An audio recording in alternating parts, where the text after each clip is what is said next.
Well, we all know there's many forms of treasure hunting. You have gold prospecting, you have looking for coins and relics with metal detectors, looking for buried caches, or maybe even some of my crazier adventures like looking for meteorites. But we come across these antique bottles all the time when we're out in our treasure hunting adventures. So let's talk about bottles today. I'm going to take you into the display case here, show you a few of mine, and then we'll take a field trip. So when it comes to old bottles, especially the bottles that date back to the 1850s through the 1870s time period, it gets a little confusing on how to date them. For example, if you look on the bottom of this bottle, you'll see some sharp broken off glass on there. And that's a type of technique that was used in the earlier years of these bottles, whereas you don't see it on this one. It's just shiny on the bottom and smooth. Or on this ink bottle here, you can see that sharp broke off glass on the bottom, but this one doesn't have it. It's nice and smooth.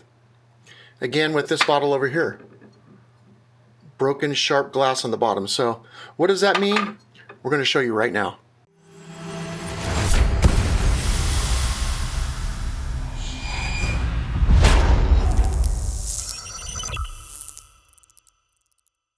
So I found you guys a real expert on the topic of antique bottles.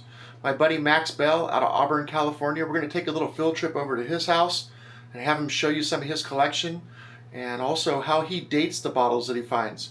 But I want to tell you that Max Bell, he's been doing this since the 1970s. In fact, he's been a member of the 49er Bottle Club for 50 plus years. So a real expert on the topic. Let's take a trip over there right now and check out Max.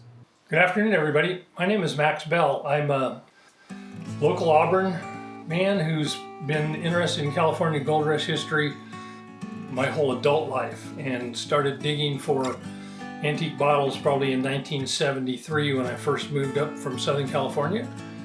And I'm just going to go over a few of the typical bottles that you would find if you were exploring gold rush camps or if you were in a town digging privies that would hold early, and I mean early 1850s bottles. And I'm going to go over the types of bottles, and then I'm just going to show some generic styles and stuff. So one of the most common bottles you'll ever dig in a gold rush camp is what we just generically call black glass, which from the color you can tell why. The bases on them have different marks on them, but these are generally 1850s to 1870s. And then you get the wines and champagnes and olive oils. That's another bottle that is very common to the early gold rush time period. And then if you get a little luckier, you might dig an embossed bottle like this one that says Booth and Sedgwick's London Cordial Gin, and again a pontil on the bottom, which dates it to the early to mid 1850s. And then even a rarer bottle, the Wister's Clubhouse Gin, and again has the very, very early pontil marks on the bottom.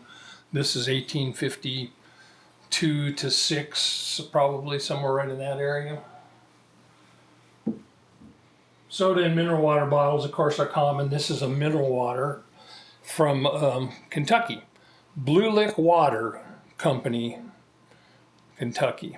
And then it has graphite pontil also. It's got this flowered pattern around the bottom. Very, very early and historic bottle. And a lot of fun to find if you can find one.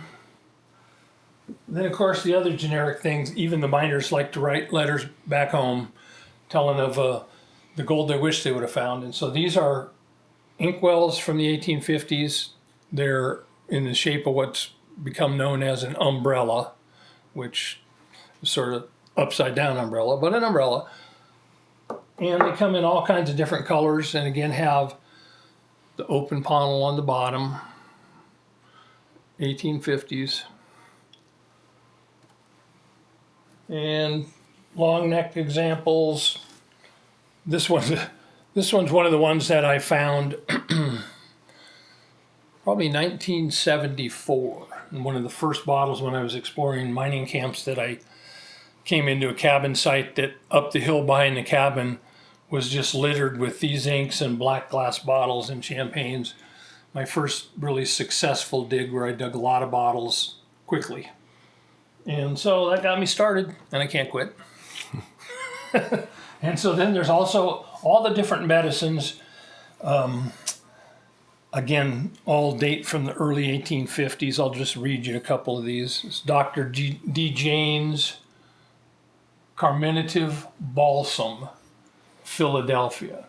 Little thin flared lip, thrown in the hole, thrown up against rocks, and still survived without a chip. And then because mining work was not easy, they had things like Dr. McMunn's elixir of opium, where when you woke up and you were stiff and sore, probably took a swig of this thing and hiked 5 miles down to your mining claim and worked all day and didn't know you were a mess. Here's another, just a generic shape. I'm sure it had a paper label in that recessed part, big open pontil on it. And I don't believe any of these other ones have writing except maybe this one.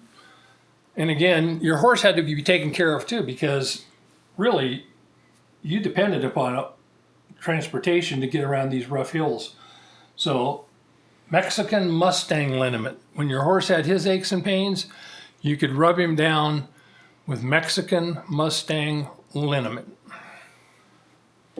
And then of course, food was kind of boring, and one of the things they did was use spices, pepper, thyme, sage, all kinds of other things to spice up their otherwise bland food. This is a very rare piece from W.H. Bovee and Company, San Francisco. And again, with the open pontil. This one dates a little later in the gold rush. I believe this is 1858, 9, and 60. This company was in business. And that just gives you the basic introduction to the common stuff that you would find as a bottle digger in the gold rush camps. From there you can get into the rare and exotic stuff can be found. Mark might pan around and show you some of the other bottles that it's possible to find, and they're not all gold rush.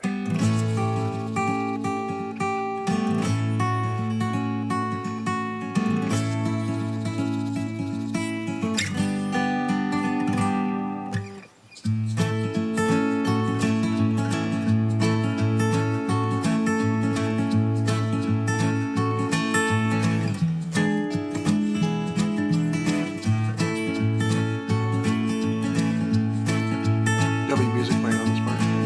Yeah, Phil's in for a second. Yeah.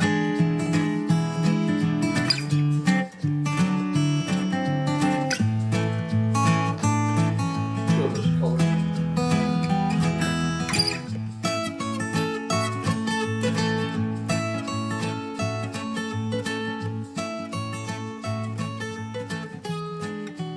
This top row right here are spice bottles made in San Francisco in the very first glass houses that were operating on the West Coast, and they date usually 1861 to 1875. This group does. There are later ones, but they're not in this case. And then the first whiskey bottles usually had paper labels, weren't embossed. You see some swirling in the glass.